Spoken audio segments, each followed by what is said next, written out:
All right, so here we're going to learn about the Babylonian cuneiform base 60 system. Babylon, Mesopotamian region, now called Iraq, between the Tigris and Euphrates River. All right, it evolved over or around 3000 to 2000 BC. Clay was used as writing medium, with wedge-shaped stylus used to make the marks. The system suffered due to the lack of a zero symbol. Legacy is still surviving. Fields of geometry and the measurement of time still use concepts of base 60. I mean, you could probably think of one right off the top of your head, I would think. All right.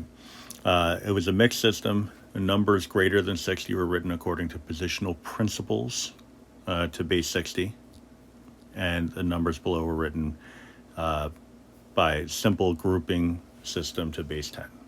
All right. So we basically use these two symbols. The one that looks like an angle represents 10, and the one that looks kind of like a T or an upside down plunger would be the 1. All right. You could also use a subtractive symbol, that wedge looking symbol.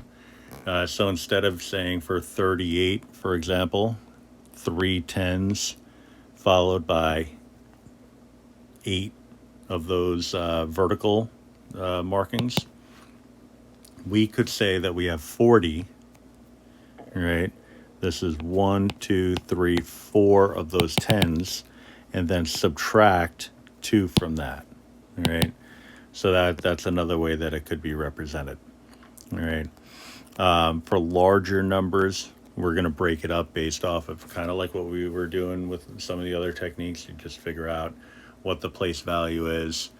Since it's base 60, the numbers are going to be a little bit crunchier, but it won't be that bad.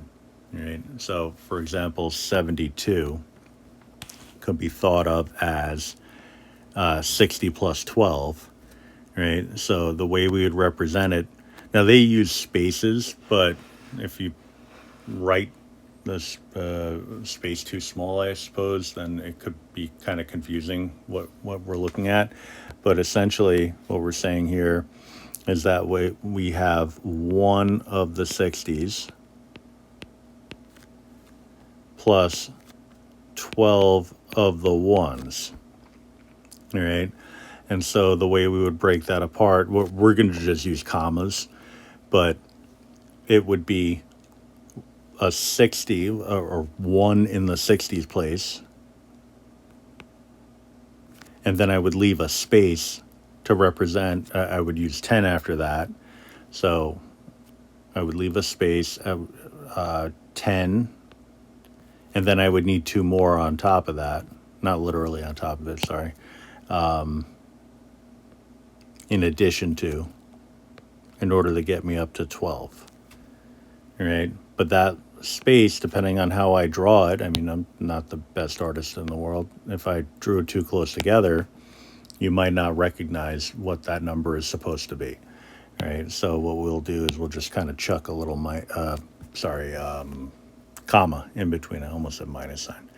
All right. But that would represent the number 72. All right.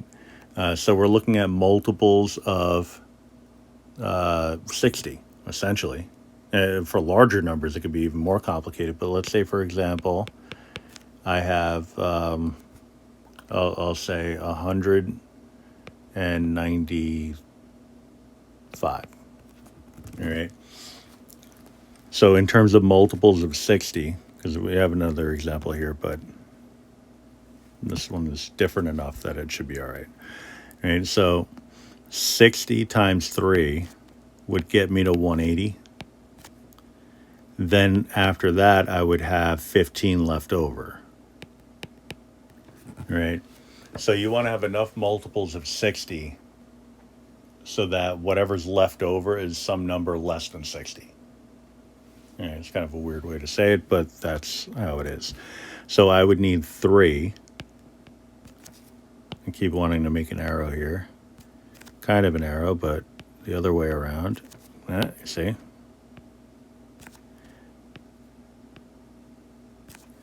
All right. 3 in the 60 placeholder, and then I need 15, so I'll get a 10. And then I'll do 5 more on top of that. So 3, that's too many. Let me wipe away one of them. And so that gap there indicates that it's a placeholder between really we'll call it the ones place and the 60s place. You know, normally we would say the ones place, the tens place, the hundreds places. But then, you know, with the Babylonians, we went from the 1 to the 20s place to the 400s place to the 8,000s place. Now it's the ones place to the 60s place to the, what would the next one be? 3600s place. Right, so it kind of gets pretty crazy pretty quick.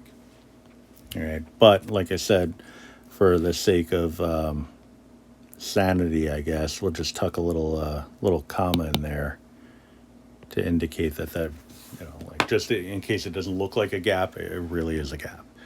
All right. So that's pretty much all there is to it. I mean, if we get larger numbers, you know what, I can do that too. For example, let's say I can do 3,751. All right. So what we would have here is 3,600.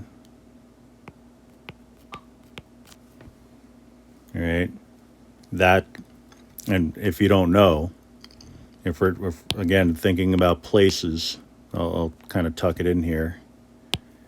We have 60 to the second, and if you're not sure, the calculator is pretty handy for that.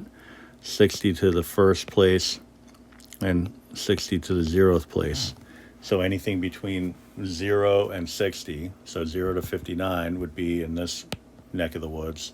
And then anything really from 60 on to 3,599 would be in this territory. All right, that's my 60. So ones place, 60s place, and then the 3600s place. If I want to get up to 3751, I'm going to need one of those 3600s. All right, I'll use my calculator. All right, so if I want to get up to 151 with the remaining placeholders, I would need 2 of the 60s. So that's 120. So 151 minus 120, and that would give me 31. All right, so I'm going to actually just slide this down a little bit.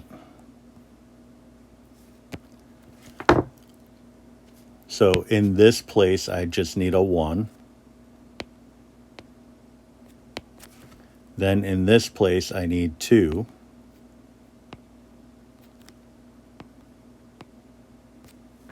And then in this place, I need 31. All right, so that would be 10, 20, 30, followed by a 1.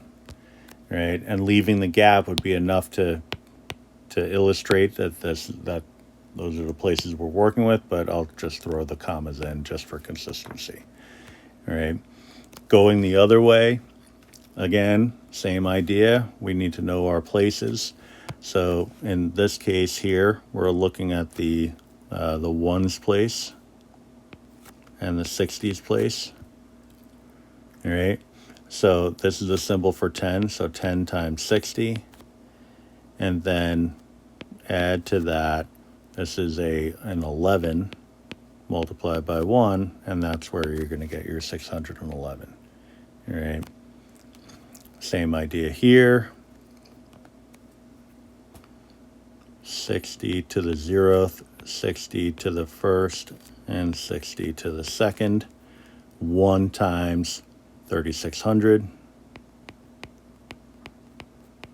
plus 1 times 60 plus 1 times 1, 3600